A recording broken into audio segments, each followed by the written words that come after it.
still do this, but he never really reclaimed full control. Top right-hand side. What a turnaround. Honestly, he kind of makes Zerg look a little bit broken, but he's just that good. Any other Zerg, apart from a couple in the world, would probably have fallen apart at 15 minutes in that last game. And he turned it into what looked like a dominating final few minutes. In the top right, from Clash, this is Reynor.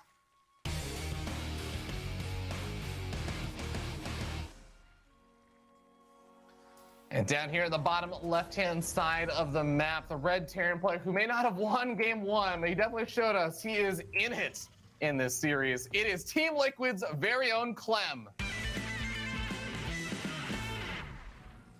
So the cool thing to notice going from Golden Wall to Everdream is that this is a map instantly where you can capitalize on your pushes more as a Terran player. You know, Golden Wall, it's just not a quick map. You never win the game off a push that kind of gets on top of a base, and you know what I mean? Because the bases you get on top of are like the 5th base.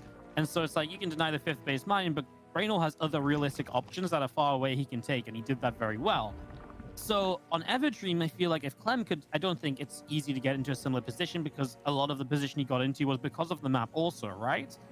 So I do feel, though, if he can find that little bit of an initial push, it can be that much more difficult for Reynor to really kind of stop, you know, from spiraling out of control sooner. And that gives him less chances to get back in it with counterattacks, with, you know, those cool plays, with that pulling apart of Clem. So something to look at is I actually don't know which play I picked, which of these maps. I did get confirmation on this. I both looked at it, and also a wonderful observer, Mapu, did also message me after and confirmed it was in fact Clem who picked it. And you know, if you consider the way that Clem was playing, where we were just hyping up his ridiculous multitasking and everything, like that's the way you play Golden Wall, right? Because it is a map that is naturally going to be very spread out. It's a large map where you're also taking bases almost on opposite sides. Like that's the way you abuse it. And I agree. I actually do want to see almost a little bit of a change up here from Clem in the stylistic way, because I agree, like those big pushes, I feel like are a lot stronger on this map. Yeah, I feel like Everdream's just sort of the Zerg map pick as well a lot of the time. Like, there's something about it the Zergs just really like. They feel like they can defend. They feel like they can still run by. It's interesting. I'm struck by Clem's camera, Fear Dragon. He looks like he's standing like you do, and his chest just like chilling in the background. He's like, let me set this aside. It's time to beat him while standing up. Power it up. Yeah, I actually do like that. It's almost like the viewers are on the edge of the seat. Everyone's like, it's so cliche. Clem's literally on the edge of the seat playing these games, man. Dude, I don't even think he's on the edge of his seat. Like, that chair is so far back. I think he's actually just doing, like, the dead man's squat or whatever it is. Where you're just he's not even sat down. Like, that's just how powerful he is, man. Clem is a kid who's never skipping leg day. Because he's always on leg day. Wording every day is leg day for Clem. Reaper and a couple of Hellions show up. No link speed just yet, so this is the sort of time where you might think about diving into a mineral line early, but Queen's got a lot of damage done initially. He's still going to try and go for it because he gets a lot of the lings, and obviously even if you get up into the main base, there's no Queen here now because they already pulled to the low ground, so a low HP Hellion still does the damage of a full health Hellion Fear Dragon, and he gets one thrown. The mining time is huge, right? If nothing else, right? That's a good 10-15 seconds, 4 minutes in the game. I like that. I don't think that's bad. And now all the Queens are super deep in the main, and the next Hellions are going to the natural, but link speed is done. These Hellions are actually still doing additional damage to just the lost mining time there in the main base. They finally get cleaned up. But like you said, that was, what, 16-ish drones that just weren't mining for almost like 20 seconds? That's a lot of lost mining time there. And it really does throw off your build this early on. And you know what? That kind of stuff sets you up for the next round of Liberator harassment or whatever. You know, maybe your queens get a little bit delayed, so you have to spread out your queens a little bit more, and you don't quite have everything in position. So now the Liberator gets more damage. Like, those are the kind of momentum snowballs that Clem oftentimes capitalizes on. It works the other way too, though, right? Because now he lost 4 Hellions early, and he knows he can't play 2 Hellions against Reynor. So now he goes, you know, usually you go 8 Hellions. This is now 10 Hellions he's made in total. Do you know what Hellions delays the 3rd CC? It delays your 2nd and 3rd rack. So because he lost those Hellions, he does have to kind of make up for it by slowing down other parts of his game and replacing those Hellions. However, Reynor might not be expecting this many Hellions showing up. Once again, we've got some drone barbecue potential. He gets 3 as Ling's on the counter attack, and there's nothing at home to deal with those Lings. Bar a couple Marines, will they be enough? I think it just might be. Yeah, I think that the Marines just barely going to be enough to force Reynor to leave. And that third CC, very importantly, staying alive is a big deal, because if you lose that, I mean, you can't really repair a building that is not fully constructed there as a Terran. But all these Hellions get surrounded. This is a big snag there for Reynor. Man, you can see on Clem's face as it happens as well. He knows that ain't good for him, because now you can't really take a third base because the counterattack potential is just so high. Just Liberator. Yeah, I mean, this Lib's being annoying. So you just can't take that third base at all how you want to. So now Reynor, actually, I think he's okay with this, right? Like, he's like, okay, you deny my mine and all you like, but you're not getting a third base when you need to, and that's only going to benefit me.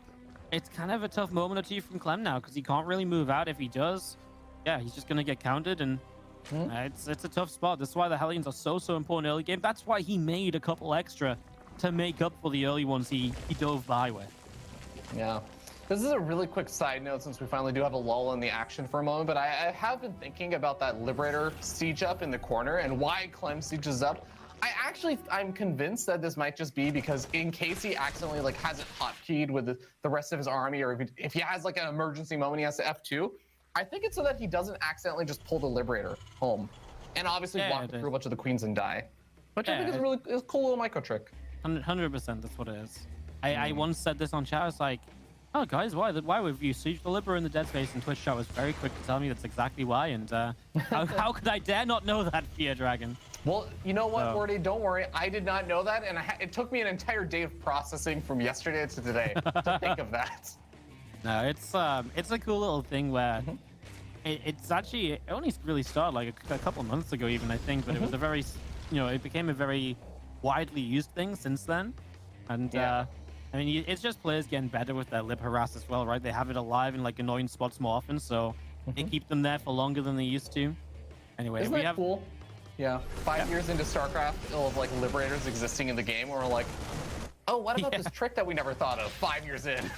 Hey, there's this run by. I've been talking about it since those Hellions died. It was always going to be a thing. Beautiful Hellbat at the front, though, tanks the Banelings. Hey, if there's an opportunity here from Clem, it's fights like that. We saw how well he can target fire. And these queens in trouble. The Lings get 8 SCVs across the map, but how much is Clem getting done over here? Goodbye, Baneling, Fear Dragon. There's only Lings and queens on the third. And right now, we see that Clem is stimming forward, killing off lots of drones. He has been losing a lot of his own SCVs back behind this, so he has to do some damage here. But this is so much damage. There are still no Banelings out on the map. Finally, the medevacs are forced to pick up these units and retreat back a little bit, as the Queen is going to be just enough to also force them back. 15 drones in production. Worry, that's all the larvae used on drones. No mutas are going to be on the way for a little bit, and Clem is still pushing across the map. If you make mutas right now, you lose to this attack, right? Like, you're just not meant to be making mutas at this stage. And Reynor, he got hit. Yeah, he needs Banelings. He needs Banelings right now. Reynor got hit at like the best possible moment for Clem, and I mean, that's just Clem kind of knowing what Reynor's doing and just identifying when his time to strike is. Despite the early game, he knew he was going to be weak to the counterattack, so he just said, you know what, you counterattack me. I'm going to put everything into this attack. I'm just going to run my SCVs away. And we go from there as he tries to target fire Banes, but with speed and on creep, that's just a little bit too much, too fast. Yeah. It's actually kind of insane right now. There have been a lot of moments where there's been basically as many Marines as there are Zerglings, and only now are there finally a few more Lings being added in. Only now are there finally those Banelings in here. But Clem has been so good about trading pretty cost efficiently against these Banelings, never taking massive connections, doing the focus fire, doing the pickups at the last second. Finally, with the mutas popping out, though, you are going to have to respect that. The medevacs are not just going to reign supreme. Oh, get 2 more Banelings for individual Marines. That is a great trade. Oh man, this push is so scary because you've got mutas that just don't really help in a fight like this. Like, this fight is kind of... it's really tough to take. The Baneling count is starting to get there. 19 on the way. Clem has Widow Mines though, right? And all it takes is 1 Widow Mine collection on a good group of Banes, and that Baneling count's not scary anymore. Fight on the top side starts up. Okay, I like the use of the mutas to just go after some of the reinforcements and taking out some of the medevacs, slowing down this push a little bit. Now the mutas come back and they say, okay, I know that you're going to load up your units. tries to go after those medevacs, doesn't go after the full medevac, so a lot of the Marines manage to unload, but it does seem like Reynor is able to push this back. Yeah, good stuff so far. He's definitely starting to kind of settle down the advantage that Clem had, but Clem's also about to hit 2-2 against 1-2, sorry. So it's still a bit of an upgrade lead there as he has to go running again. That Widowmine in the back is just going to come off cooldown now. Oh, it wasn't as bad as I thought. It was very dangerous there for a second. It almost killed like 25 Lizurglings in a moment, but I mean, this is the kind of push that we were talking about, though, right? That Clem has been trying to go for. It's that long, continuous, rallied-in push that is very difficult to deal with, it feels like, for a lot of Zerg players. The Widowmine was like target dead center on everything in the end. It just works out. But Reynor, this next one's going to connect on a good few Banes as well. The Widowmines are doing a lot right now. The meters show up across the map, though. That's 10 SCVs, but it means they're not over here to help defend. Yeah, the Thor is actually in the center of the map instead of helping defend back at home. There's another Thor that did pop out, but I think it might be in the main base. Bailey's come forward, but there's no Zergling support, so they don't manage to get any really big connections. Widowmine by itself is going to just try and deny a lot of the actual mining over there. Bailey's on creep, rolling forward, but not getting the connections they needed. They do not. Credit to Reynor for that movement against the Widowmine, by the way. That's pretty sick to spot in that moment. Is it's just one unit walking in. The Ling Muta shows up, pushes those medevacs off to the side, but now there's an attack up on the 4th base, so Clem is going to work his way through this drone line. He's going to get Widowmines burrowed as well to protect the position, and yeah, he's just going to do so much more damage here. Widowmine! Getting queens, he's getting mutas. I mean, he's still got the attack on the right side. Yeah. Oh my god, that Widowmine. Next reaction time there from Reynor. Oh no! He loses all of those banelings! I think he just didn't notice it before. He's only got 3 banelings left over now. He's definitely got to make some more as the attack is not done. Clem is not halting the momentum. He's actually sitting up a bit of supply now. He has been able to carry this forward. Push after push after push. And I think with no banelings, this is his moment to shine. There's only 3 left. Yeah, I mean, there's just not the splash damage you need to get rid of these Marines. Reynor knows it as well, and he tapped on out again. That didn't start